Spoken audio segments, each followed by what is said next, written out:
C'est vraiment une joie d'être avec vous ce matin, de pouvoir célébrer, non seulement pour apporter la parole, mais de pouvoir célébrer avec vous la fin d'un parcours, puis le début d'une nouvelle aventure, ou la continuité, disons, d'une nouvelle aventure pour Hugo.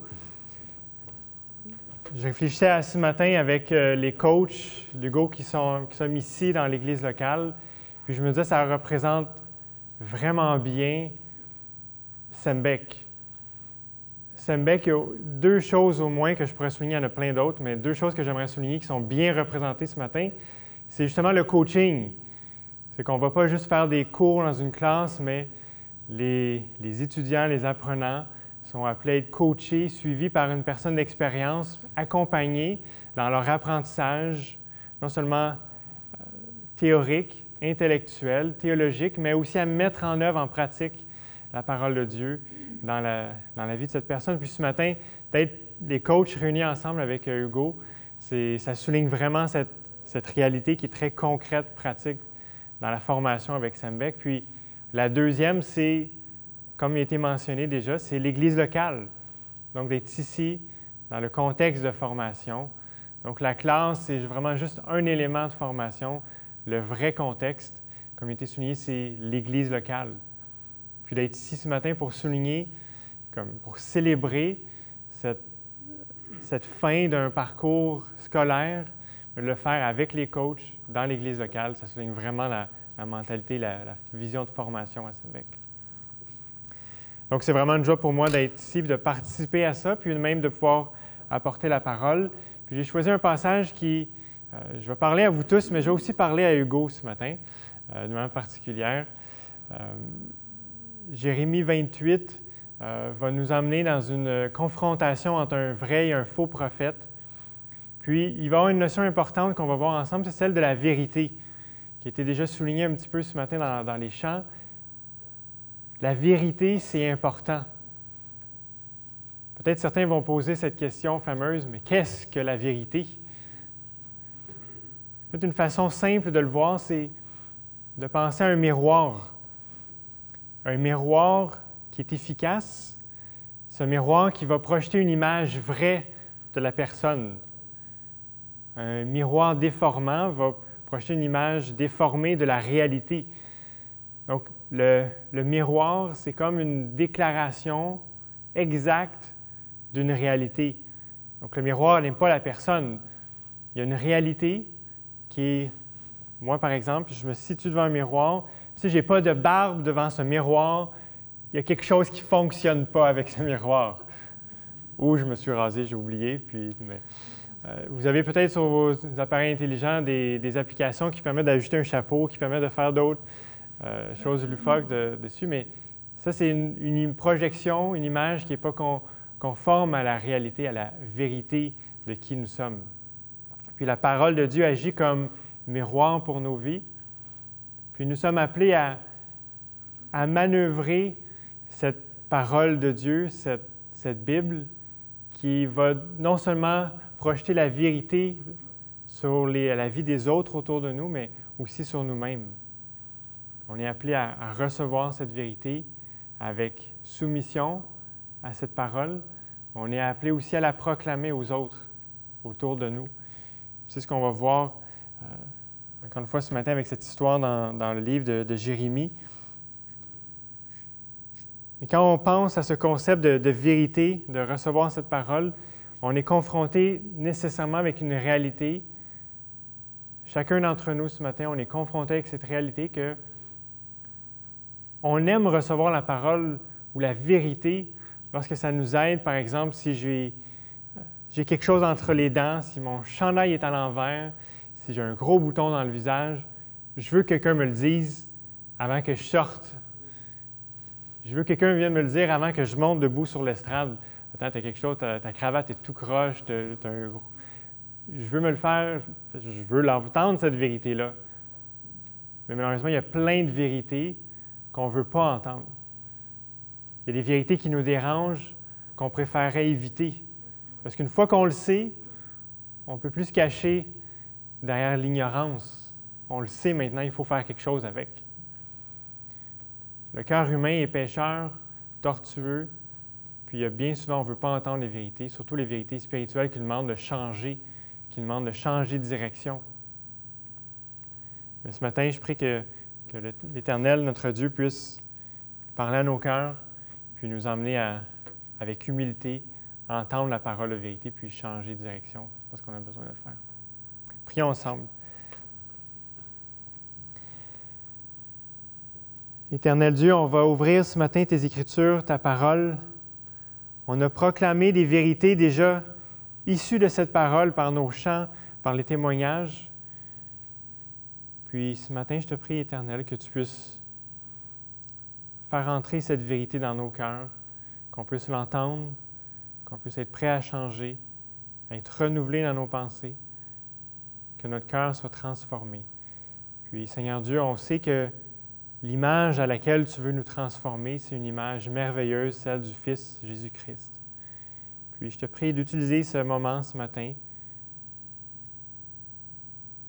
afin d'avancer dans cette direction, afin de nous transformer un petit peu plus vers cette image merveilleuse, parfaite de Jésus-Christ.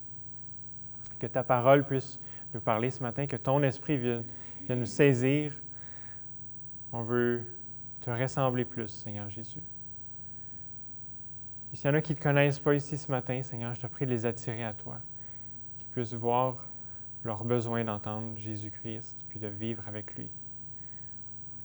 Que ton nom soit célébré, soit loué, honoré, Seigneur, au nom de Jésus. Amen. Donc, je vous ai déjà dit qu'on allait lire ensemble dans le prophète Jérémie. On va regarder le chapitre 28 ensemble. Mais afin de bien comprendre ce qu'on va lire, j'aimerais le mettre en contexte un petit peu. J'aimerais vous le situer. C'est une histoire qui fait partie d'une plus grande histoire. C'est une confrontation en deux hommes. Puis c'est bon d'avoir un petit peu le contexte historique dans lequel ils se situent. Puis, là, il faut que j'avance un peu mes affaires. OK.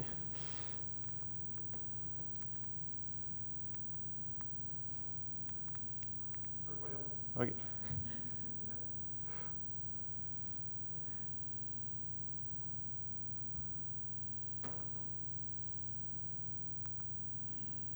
C'est bon. Okay. Contexte historique. Si vous voulez aller lire dans votre Bible un petit peu plus sur le contexte historique, dans les prophètes, souvent on a des parallèles avec les livres des rois ou des chroniques. Donc, vous pouvez aller prendre une note 2 Rois 24, 8 à 17. Cette histoire se situe autour de 597 avant Jésus-Christ. Dans le fond, la ville de Jérusalem, là où il y avait le temple, où est-ce que Jérémie exerçait son ministère, a été prise par Nebuchadnezzar, le roi de Babylone. Donc, en 597 environ, la ville a été prise, mais elle n'a pas été détruite. Ce qui s'est passé, c'est que le roi a pris des trésors, l'argent, l'or, c'est toujours intéressant. Il a pris aussi des nobles de la ville, toutes les personnes importantes, les personnes qui avaient un métier, les gens qui pouvaient diriger la ville, lui donner une force. Donc, il les a retirés de la ville, les a emmenés en captivité, puis il a pris le roi aussi, avec les nobles. Donc, il a vraiment affaibli la ville de Jérusalem. Il se retrouve avec les pauvres, les gens peut-être sans instruction, donc sans leadership fort pour pouvoir peut-être regagner, refaire une révolte contre le roi. Donc, c'était la stratégie qui est employée pour d'autres villes également.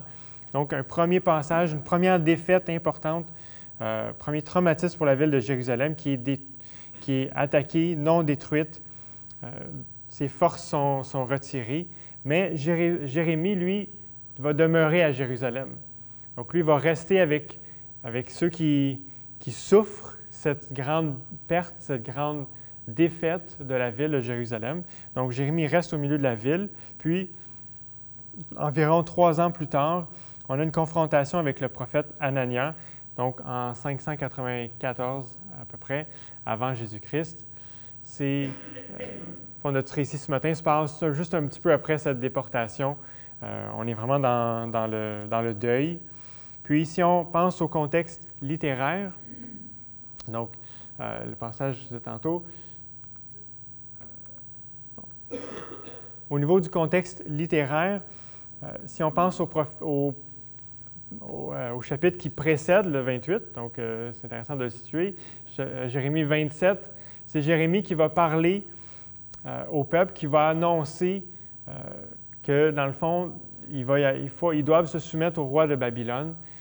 Il annonce au peuple qu'ils doivent se soumettre, puis il va dénoncer certains d'entre eux qui proclament un faux message, qui proclament un message d'espoir comme quoi là, la ville va être regagnée immédiatement, qu'ils vont revenir en force. Donc, il est en train de dénoncer des faux discours, des faux prophètes qui sont en train de parler contrairement à la parole de Dieu au milieu du peuple. Donc ça, on a dans le chapitre 27 une dénonciation, puis au chapitre 28, on a un exemple de cette dénonciation-là. On a un exemple d'une confrontation avec les faux prophètes. Puis, peut-être que vous connaissez dans le chapitre 29 de Jérémie, on a ce fameux passage où est-ce que le prophète va annoncer que finalement, la déportation va durer 70 ans. Donc, espérez pas un retour des trésors rapides, espérez pas un retour immédiat du roi. Donc, ça va être 70 années de déportation. Donc, il va même proclamer à ceux qui sont déportés, installez-vous, cherchez le bien de la ville parce que son bien va avoir un impact sur votre propre bien. Comme installez-vous, faites marier vos enfants, restez pas dans votre tente de camping, mais achetez une maison, installez-vous, plantez un jardin, vous êtes là pour rester. Donc, un message qui est quand même difficile pour ceux qui espéraient un retour, mais qui est conforme à la vérité de la parole de l'Éternel, qui est conforme à ce que Dieu avait déclaré, ce que Dieu allait faire, conforme au plan de Dieu. Donc, on va maintenant lire les 4 premiers versets de Jérémie 28. Je vous invite à tourner avec moi dans vos Bibles, si ce n'est pas déjà fait, au chapitre 28 de Jérémie. On va le lire par étapes ensemble ce matin. Donc, premièrement, versets 1 à 4. La même année, au commencement du règne de Sédécias, roi de Juda, le 5e mois de la 4e année, Anania, fils d'Azur, le prophète de Gabaon, me dit dans la maison de l'Éternel, sous les yeux des sacrificateurs et de tout le peuple, « Ainsi parle l'Éternel des armées, le Dieu d'Israël. Je brise le joug du roi de Babylone. Encore 2 années, et je fais revenir dans ce lieu tous les objets de la maison de l'Éternel, que Nebuchadnezzar, roi de Babylone, a enlevés de ce lieu et qu'il a emportés à Babylone. Et je fais revenir dans ce lieu, oracle de l'Éternel, Jéconia, fils de Jéhoïakim, roi de Juda, et tous les déportés de Juda qui sont allés à Babylone, car je briserai le joug du roi de Babylone. » Donc, déclaration imposante, forte du prophète Anania. Si vous avez déjà lu un petit peu les écrits prophétiques, vous remarquerez que son langage ressemble beaucoup au langage des autres prophètes. Comme oracle de l'Éternel, ainsi parle l'Éternel, dans 2 ans, ça ressemble vraiment à d'autres déclarations. Pour les premiers auditeurs, c'est une déclaration qui pouvait sembler crédible. Donc, ça ressemble à la vérité. Est-ce que c'est la vérité? Pas forcément, mais ça ressemble à la vérité. Ça sonne vrai. Ça sonne comme les autres prophètes. Donc, un faux prophète ne va pas parler d'une manière évidente que c'est faux. Mais s'il essaie de faire passer pour la vérité de l'Éternel, ça va sonner comme si c'était vrai. Puis ça, c'est les mensonges les plus pernicieux, les plus difficiles à détecter. C'est quand ils ressemblent à la vérité, quand ils sont proches, puis que ça pourrait être vrai. Peut-être que vous êtes déjà fait avoir sur les médias sociaux avec une fausse nouvelle qui semblait vraie. Tout avait l'air... c'était proche.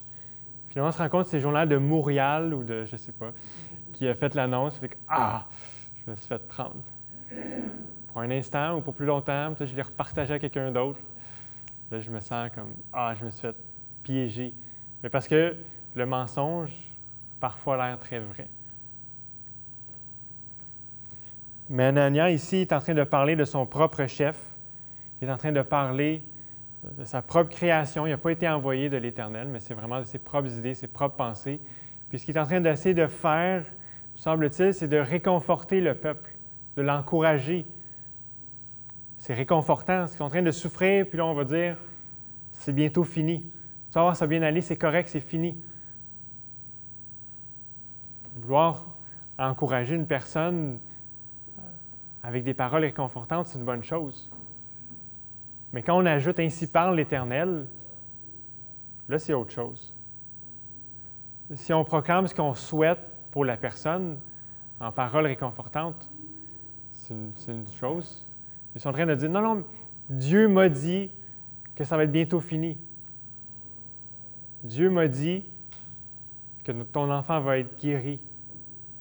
Que cette maladie-là, ce n'est pas pour la mort, c'est pour la vie. » Si on déclare de telles choses, il faut que ce soit vraiment par révélation divine. Ce n'est pas les souhaits de notre cœur qu'on peut déclarer en disant « Ici parle l'Éternel ». C'est vraiment la vérité qui vient de Dieu. Pas ce que je pense, mais ce que Dieu a dit. Mais les paroles d'Anania reflètent vraiment une réalité dans laquelle on souhaite entendre des paroles réconfortantes, on souhaite réconforter les autres, on souhaite dire des paroles qui vont être bien accueillies, on souhaite relever le moral parfois des troupes. Mais il ne faut pas aller au-devant de ce que l'Éternel a dit. Donc ça, c'est la proclamation prophétique, supposée prophétique d'Anania. Puis on va voir maintenant la réponse de Jérémie. Jérémie, en tant qu'homme, va répondre à cette déclaration d'Anania. Donc il était présent devant tous ces gens qui étaient réunis avec les sacrificateurs et autres. Puis Jérémie va répondre dans un premier temps avec ses propres mots, avec sa propre réflexion. Donc, on voit Jérémie, l'homme, qui répond au verset 5.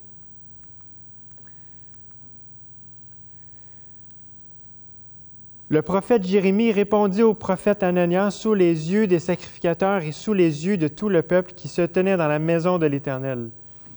Le prophète Jérémie dit, « Amen! Que l'Éternel fasse ainsi! Que l'Éternel accomplisse les paroles que tu as prophétisées et qu'il fasse revenir de Babylone en ce lieu les objets de la maison de l'Éternel et tous les déportés. Seulement, écoute cette parole que je prononce à tes oreilles et aux oreilles de tout le peuple. Les prophètes qui ont paru avant moi et avant toi, depuis toujours, ont prophétisé contre de nombreux pays, de grands royaumes, la guerre, le malheur et la peste. Mais si un prophète prophétise la paix, c'est par l'accomplissement de ce qu'il prophétise qu'il sera reconnu comme véritablement envoyé de l'Éternel. » Donc, on a la réponse personnelle de Jérémie, lui qui a lu les Écritures, lui qui a entendu d'autres prophètes parler. Donc, il va répondre comme « J'aimerais bien, je souhaite profondément que ce que tu dis soit vrai. Amen. » Donc, Jérémie, en tant qu'homme, aimerait bien que dans 2 ans, le peuple revienne, que les trésors reviennent, que le roi revienne, qu'ils retrouvent leur gloire. Il serait content que ça arrive. Donc, sa volonté propre à Jérémie, sa volonté personnelle, est bien alignée avec Anania. Donc, Anania parle vraiment pour tout le peuple quand il dit « Voici ce qu'on aimerait qu'il se passe ». Mais il dit « Attention ». On va savoir si ce que tu viens de dire là, c'est vraiment de la part de l'Éternel, si ça arrive. Donc, Jérémie met un peu l'emphase sur le discernement prophétique. Comment on peut savoir que quelqu'un déclare quelque chose qui vient de la part de l'Éternel? On a entendu beaucoup des gens qui ont parlé, qui ont annoncé le malheur, la guerre contre les peuples, contre notre nation, contre d'autres nations. Puis c'est généralement le message qui était véhiculé parce que généralement, le peuple était dans le péché. Le peuple se détournait de l'Éternel, puis ce qu'ils avaient besoin d'entendre, c'est « revenez à Dieu, sinon il y a un jugement qui arrive ». C'était rare que ça allait bien, puis que c'est des paroles réconfortantes. Donc les paroles de bénédiction, les paroles de paix sont plus rares, puis c'est comme si, oh, la pression monte un petit peu, là. OK, tu annonces la paix, puis il n'y a rien dans les circonstances qui nous porte à penser que c'est la paix qui s'en vient. Si on regarde le contexte historique, le peuple est encore en train de désobéir à Dieu, ils sont encore idolâtres. Ils n'ont pas fait une grande repentance nationale. Il n'y a pas de raison de prononcer, de déclarer cette paix. Donc, je ne sais pas si Dieu t'a parlé, je n'étais pas là dans ta chambre. Mais ça ne sonne pas selon ce que je pense qu'il va se passer. Donc, autrement dit, Jérémie est sceptique mais il prononce quand même sa volonté personnelle, c'est que ça serait vrai, mais avec scepticisme, il va accueillir cette parole. Mais Anania n'a pas terminé de parler à partir du verset... on a lu ce matin, merci, Jonathan a lu ce matin, si ma mémoire est bonne, dans Deutéronome. On a ce critère pour les prophètes qui vont parler, que l'accomplissement de ce qu'ils ont dit est comme le critère de ce qu'ils parlaient vraiment de la part de l'Éternel. Donc, il faut vraiment que ce qu'ils ont déclaré s'accomplisse. Puis, il y a un avertissement solennel pour ceux qui vont parler de la part de Dieu sans avoir été envoyés de Dieu. C'est un avertissement de mise à mort. Donc, ces hommes-là devront être mis à mort. Donc, Jérémie 28, verset 10, on a une réponse de Anania. Alors le prophète Anania enleva la barre de dessus le cou du prophète Jérémie et la brisa. Et Anania dit sous les yeux de tout le peuple, « Ainsi parle l'Éternel, c'est ainsi que dans 2 années, je briserai de dessus le cou de toutes les nations le joug de Nebuchadnezzar, roi de Babylone. » Et le prophète Jérémie passa son chemin. Donc, Jérémie avait comme un signe prophétique, un joug, comme un animal qu'on met le joug dessus pour quand on veut labourer la terre. Donc, Jérémie avait ce joug-là, puis il se promenait avec ce joug-là en bois comme un signe pour tout le peuple de « Soumettez-vous au roi de Babylone ». C'était un message vivant, une illustration. Vous êtes appelés à vous soumettre au roi. Puis Anania va prendre ce joug-là, puis il va le briser comme un autre signe prophétique pour dire de la même manière, l'Éternel va briser le joug du roi de Babylone dans 2 années. Puis Jérémie fait comme « OK, on va voir ». Là, il s'en va, il n'y a plus rien à ajouter, plus rien à dire. On va voir. On va laisser l'Éternel trancher la question, on va laisser l'Éternel répondre. Donc, vraiment, Anania a toutes les allures, toutes les formes, l'apparence d'un vrai prophète. Il fait les signes prophétiques, il fait les déclarations avec le langage auquel on est habitué. Mais c'est l'Éternel qui va trancher éventuellement. Donc, pour terminer le chapitre, je vais lire à partir du verset 12 jusqu'au verset 17.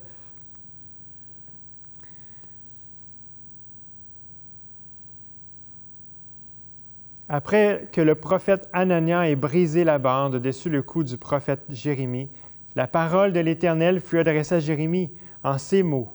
« Va, tu diras à Anania, ainsi parle l'Éternel, tu peux briser des barres de bois, tu les remplaceras par des barres de fer. Car ainsi parle l'Éternel des armées, le Dieu d'Israël. Je mets un joug de fer sur le cou de toutes ces nations pour qu'elles servent Nebuchadnezzar, roi de Babylone, et elles le serviront. Je lui livre aussi les animaux des champs. » Et le prophète Jérémie dit au prophète Anania, « Écoute, Anania, l'Éternel ne t'a pas envoyé. Tu inspires à ce peuple une fausse confiance. C'est pourquoi ainsi parle l'Éternel, « Me voici, je te chasse de la surface du territoire.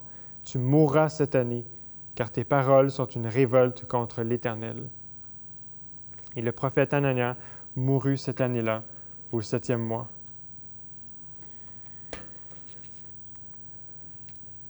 Donc, on a maintenant la déclaration divine.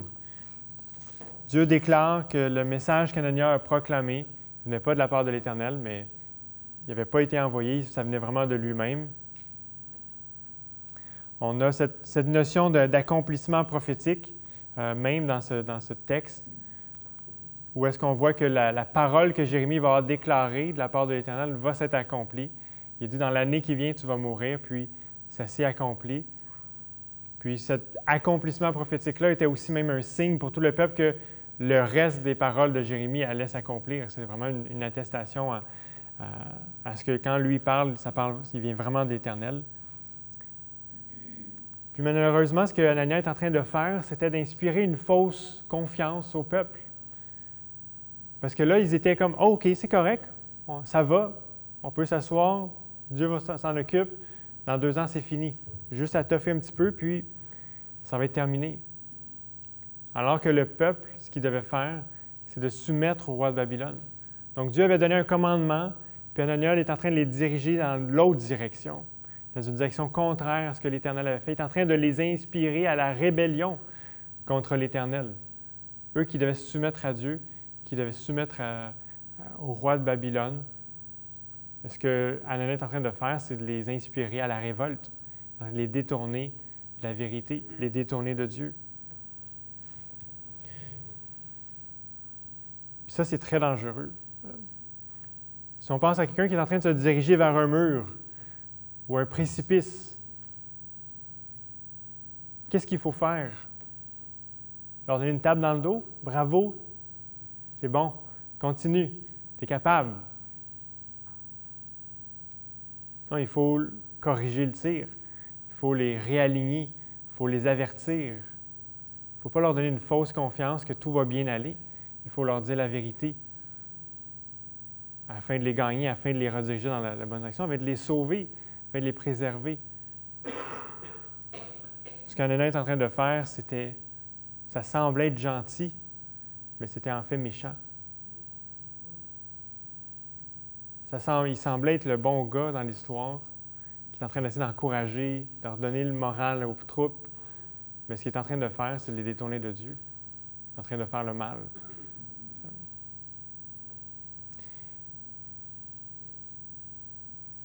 Quand on regarde le message de Jérémie dans le chapitre 28 de Jérémie, on voit qu'on est appelé à proclamer la vérité. On est appelé à dire la vérité à ceux qui nous entourent. Un prophète doit proclamer la parole de Dieu et non ses propres pensées. Jérémie aurait bien voulu proclamer un autre message que celui qu'il avait à proclamer. Mais c'est celui-là que Dieu avait. C'est celui-là qu'il devait proclamer. Peut-être qu'il y a des choses même de la parole de Dieu qui nous dérangent, qu'on aimerait ne pas avoir à dire, qu'on aimerait ne pas avoir à entendre. Mais ce qui est important, ce n'est pas nos propres pensées, ce n'est pas les sentiments de notre propre cœur, c'est qu'est-ce que Dieu dit, qu'est-ce que Dieu pense, qu'est-ce que Dieu pense de la situation, de cette relation, de cette attitude, de ce choix que je suis en train de prendre. Qu'est-ce que Dieu en dit? C'est ça qui est important.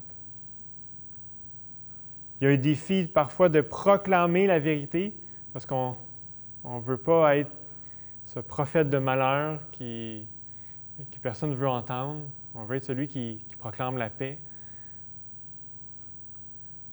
Des fois, c'est dur de parler selon la vérité, mais souvent, c'est encore plus difficile même de recevoir la vérité. On aime avoir des paroles flatteuses, pas des paroles difficiles. On n'aime pas se faire reprendre. Puis, Hugo, une chose que j'ai vite appris de toi, c'est que tu as une facilité à dire la vérité. Puis ça, je veux le louer, je veux le célébrer. Je pense que c'est un don de Dieu. C'est vraiment une bénédiction de voir la vérité, de vouloir l'adresser, corriger le tir, d'aller dans la bonne direction. Ça manifeste du courage à proclamer cette vérité. Puis, on t'a vu grandir dans ces années, à proclamer la vérité, à comment la proclamer, cette vérité. Mais c'était vraiment une bénédiction de voir ce zèle-là. Puis, moi-même, comme coach, c'était encourageant, exhortant à certains moments de faire la même chose. Donc, je veux louer Dieu pour ce courage qu'il t'a donné de parler selon la vérité, puis aussi cette intégrité de recevoir la vérité, de recevoir l'exhortation, la réprimande, ce désir d'apprendre, de grandir, comme il a déjà été souligné. Je pense que c'est un modèle pour chacun d'entre nous de vouloir proclamer la vérité, de vouloir l'entendre, puis d'aligner nos vies avec elle. Donc, je veux louer le Seigneur, puis partager cette joie que j'ai vue de voir Dieu t'utiliser de cette façon. Puis, j'ai aussi un verset, là, Matthieu me l'a à moitié volé, c'est bon, j'ai une couple de versets supplémentaires, mais 2 Timothée 4, j'aimerais lire de 1 à 5. Puis évidemment, ce passage s'adresse à chacun d'entre nous ce matin, mais j'aimerais te l'adresser d'une manière particulière.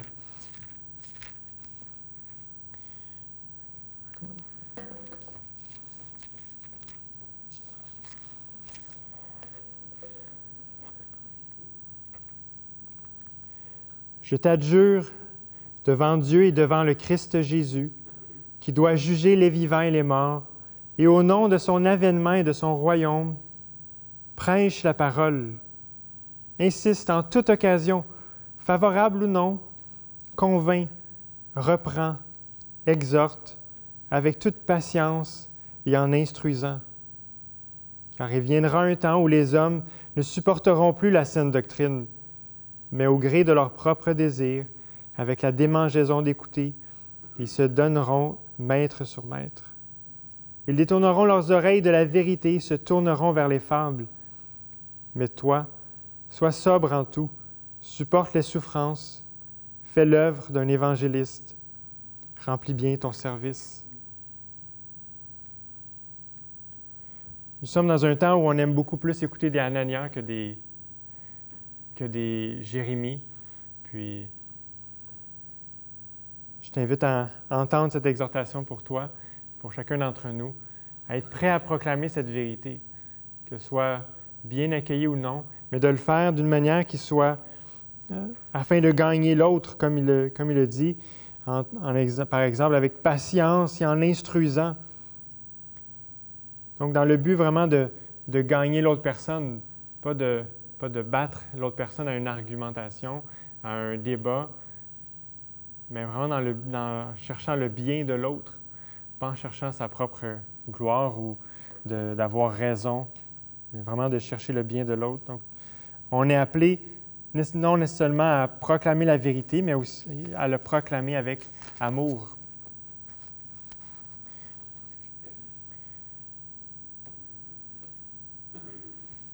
Enfin, si on regarde le prophète Jérémie, son message, on voit qu'on est appelé non seulement à proclamer, mais aussi à se soumettre. Donc, le peuple d'Israël était appelé à se soumettre à la volonté de Dieu. Jérémie lui-même s'est soumis à la volonté de Dieu au lieu de proclamer ses propres pensées.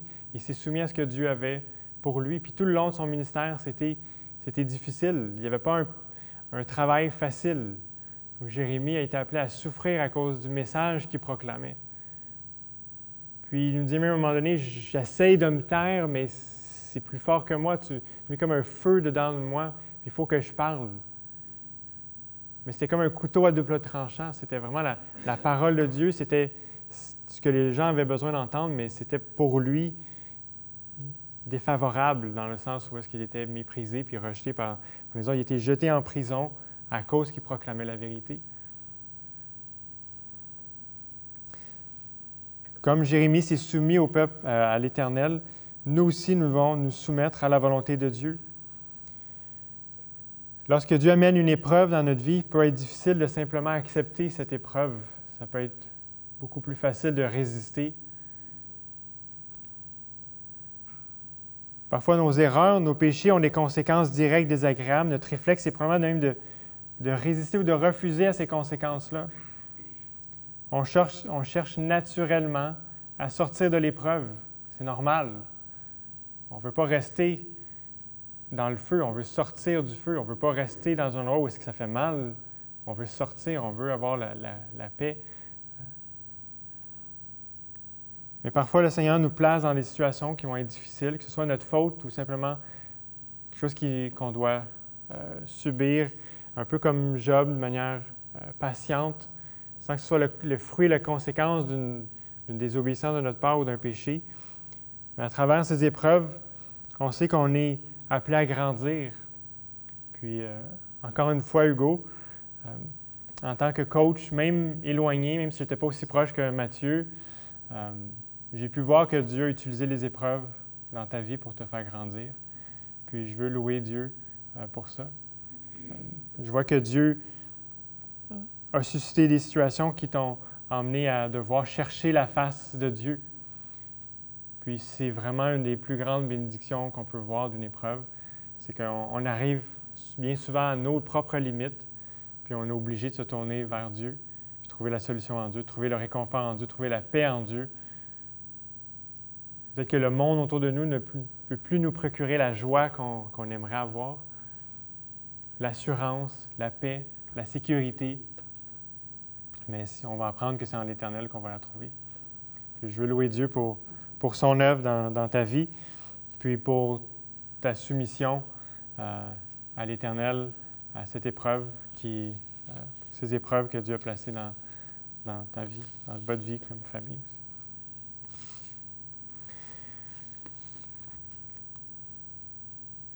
Quand on pense à ce chapitre de Jérémie 28, puis on le situe même dans son contexte plus global de toutes les Écritures de la Bible, de l'Évangile, de ce que Jésus a fait sur la terre parmi nous, il y a plusieurs choses qui ressortent. C'est que, premièrement, on voit que l'homme pécheur ne veut pas entendre la vérité. On veut entendre des choses qui sont agréables. On va proclamer que l'Évangile est une bonne nouvelle, mais il y a aussi une mauvaise nouvelle qui précède cette bonne nouvelle. C'est qu'il y a une conséquence à notre péché, il y a une conséquence à notre révolte. Comme Jérusalem a été prise, comme s'il y a eu un jugement qui est tombé sur la ville de Jérusalem, un jugement qui est tombé sur Ananias, qui s'est révolté contre Dieu, puis qui a incité les autres à se révolter contre l'Éternel. Il y a un jugement qui vient sur le péché. Il y a une mauvaise nouvelle, premièrement. Dieu nous aime tout à fait, énormément au-delà de ce qu'on peut imaginer. Mais Dieu est quand même encore un Dieu juste qui doit juger le péché. Un juge ne peut pas laisser passer le péché sans être. S'il est un juste juge, il doit y avoir une conséquence. Et Dieu est juste parfaitement. Mais comme Dieu est aussi amour, on peut voir dans les Écritures que Jésus a pris cette condamnation-là. Que Jésus, lui, est allé en captivité, que Jésus, lui, a souffert à notre place, que lui a pris cette condamnation-là, ce jugement qui doit tomber sur chacun des hommes. Mais Jésus a pris ce jugement-là afin que nous, on puisse être libérés, qu'on puisse sortir de prison, afin que nous, on puisse avoir la vie. De la même manière que Jésus, en tant que Fils, s'est soumis au Père lorsqu'il a pris notre place sur la croix, on est appelé à se soumettre au Père, nous aussi. On est appelé à marcher dans les pas de Jésus, à marcher en imitation de Christ, non par nos propres forces, mais par son Esprit qui place en nous lorsqu'on devient enfant de Dieu. On est appelé à se soumettre à l'Éternel. On est appelé à se soumettre à Dieu, de la même manière que le Fils s'est soumis. Puis j'aimerais terminer avec un verset qui nous parle de la soumission de notre Seigneur Jésus-Christ à Gethsémani. Arrivé à cet endroit, il leur dit, « Priez, afin de ne pas entrer en tentation. » Puis il s'écarta d'eux en environ un jet de pierre, se mit à genoux et pria, en disant, « Père, si tu le veux, éloigne de moi cette coupe. Toutefois que ce ne soit pas ma volonté, mais la tienne qui soit faite. » Jésus se présentait vers la croix, se dirigeait vers elle, puis sa volonté humaine, si on peut dire, sa volonté propre, c'était d'éviter cette souffrance, d'éviter ce prix à payer. Père, si tu le veux, éloigne de moi cette coupe. Mais toutefois, non pas ma volonté, mais la tienne. C'est l'attitude avec laquelle j'aimerais nous encourager à marcher. Non pas notre propre volonté, mais que la volonté de Dieu soit faite.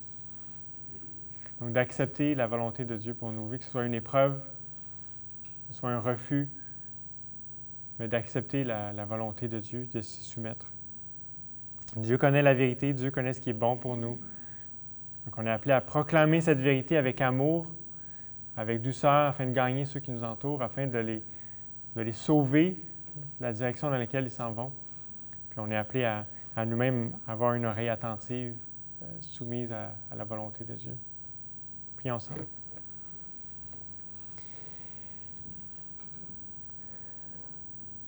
Éternel, j'aimerais te louer, te célébrer ce matin parce que tu t'es révélé à nous.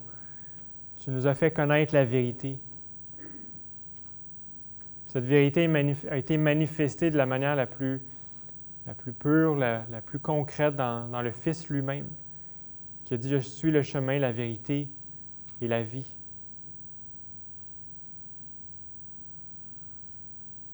Seigneur, je te prie que ce matin, on puisse entendre cette parole, on puisse la recevoir, que tu puisses nous encourager à se tourner vers toi, Seigneur, en toutes circonstances. Père, je te prie de faire, nous, les personnes qui sont de plus en plus à la ressemblance du Fils Jésus-Christ, dans notre soumission, dans notre courage à parler selon la vérité. Père, j'aimerais te prier aussi pour notre frère Hugo, pour cette Église. Je te prie que tu puisses te révéler, Seigneur, que tu puisses attirer les gens à toi à travers leur ministère, à travers leur vie, Seigneur, que tu puisses te glorifier. Père, c'est ton œuvre. Comme on a été témoin dans la vie de Hugo, comme on a été témoin dans la vie de d'autres, c'est toi qui transformes, c'est toi qui renouvelles, c'est toi qui change les cœurs. Puis, Seigneur Dieu, je veux te louer parce que tu as placé cette Église, parce que c'était ton plan d'utiliser l'Église pour nous faire grandir les uns les autres, Seigneur. Continue à nous employer bien humblement, Seigneur. Non parce qu'on est meilleurs, mais parce que c'est ton plan de nous utiliser les uns les autres. Que ta vérité puisse être proclamée avec courage, avec amour, pour la gloire de ton nom, Seigneur.